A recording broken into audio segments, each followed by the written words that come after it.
Et nous voilà à nouveau pour une échographie, une nouvelle vidéo qu'on dédie spécifiquement aux échographies au cours de la grossesse. Et c'est la raison pour laquelle on a Thierry avec nous. Thierry, présente-toi s'il te plaît. Bonjour, je suis Thierry Bulté, donc je suis gynécologue obstétricien et spécialisé en échographie.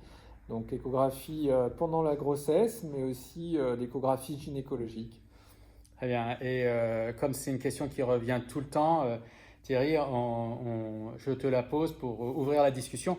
Est-ce qu'il faut faire les échographies pendant la grossesse? Est-ce que c'est important les échographies pendant la grossesse? Alors oui, c'est important parce que c'est important, bon, non seulement pour le devenir de ce fœtus, dépister d'éventuelles anomalies, mais aussi pour la maman, parce qu'il y a un certain nombre de choses qui sont importantes pour le suivi de grossesse.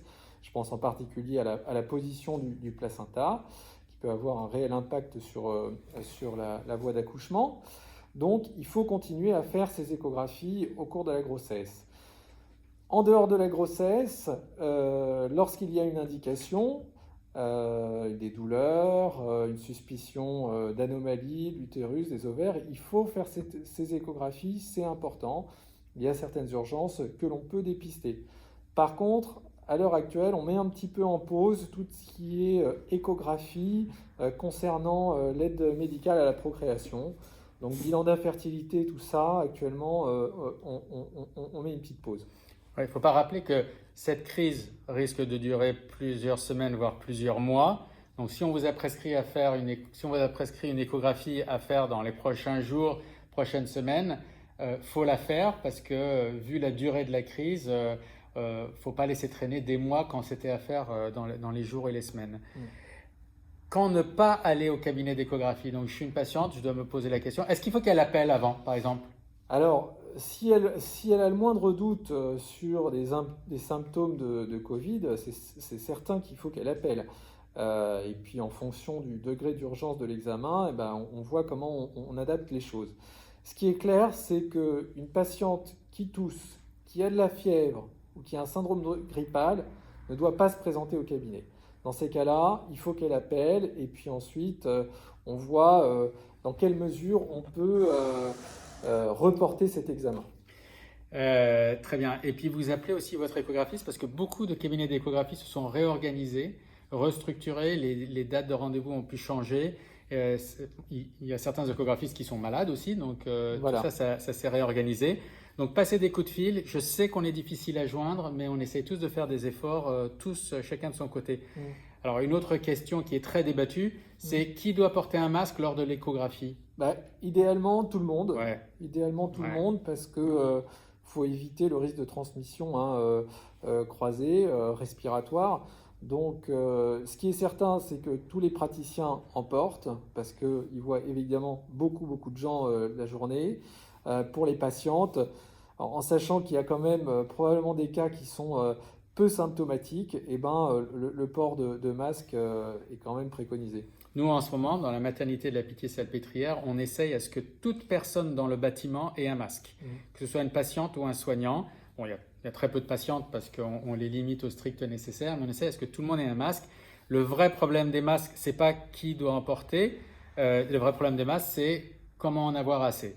Donc ça, c'est un autre sujet, hein, c'est pas c'est pas de notre responsabilité, mais si on avait suffisamment de masques, tout le monde devrait en porter. À chaque fois qu'on se retrouve dans une pièce ou dans un bâtiment où il y a des soignants ou avec des gens avec qui on n'habite pas, parce que pendant le confinement, on n'en porte pas, il faut porter un masque. C'est un problème de stock et c'est une réalité.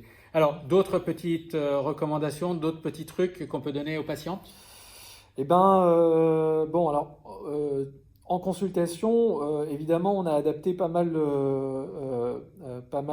l'environnement, c'est-à-dire qu'on évite au maximum qu'il y ait des patientes en salle d'attente. Donc, on essaye d'avoir grand maximum de patientes en salle d'attente, en respectant une distance d'au moins d'1 mètre, hein, c'est ce qui est recommandé. Ça veut dire que et elle et vous devez respecter les horaires.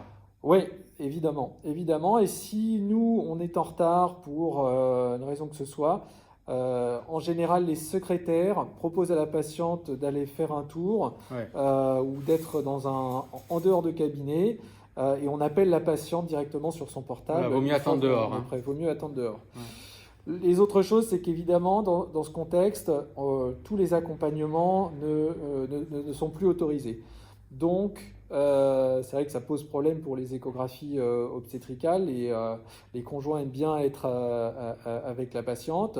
Donc, on peut s'adapter. Alors, on documente toujours les échographies avec des photos, parfois avec des films. Ce que l'on peut faire aussi, c'est qu'une fois qu'on a vérifié que tout semblait habituel, on peut faire un peu de FaceTime en direct au cours de la consultation. Ouais, FaceTime, Skype, WhatsApp, tout ça, ça fonctionne à fond là en ce moment. Et on peut faire du live pendant les consultations, Tout à fait. comme tu dis. Voilà, et puis alors, effectivement, il y a d'autres choses aussi qu'on n'a pas forcément abordées. S'il y a malheureusement un problème au cours de l'échographie, que le conjoint est pas là, alors à ce moment-là, soit on fait une consultation à distance, une téléconsultation, où on appelle le conjoint pour qu'il puisse poser toutes les questions qu'il faut.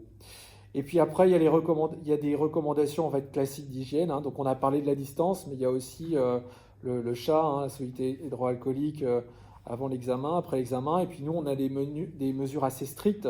Après chaque examen, on doit nettoyer non seulement l'appareil échographique, mais aussi le mobilier. Ah, très bien. Bon, écoute, merci beaucoup. Surtout, appelez vos centres d'échographie, appelez vos services, assurez-vous que vos rendez-vous sont maintenus ou qu'ils n'ont pas été mis à une autre date. Arrivez au bon moment, n'arrivez pas en retard. Si vous devez attendre, attendez dehors.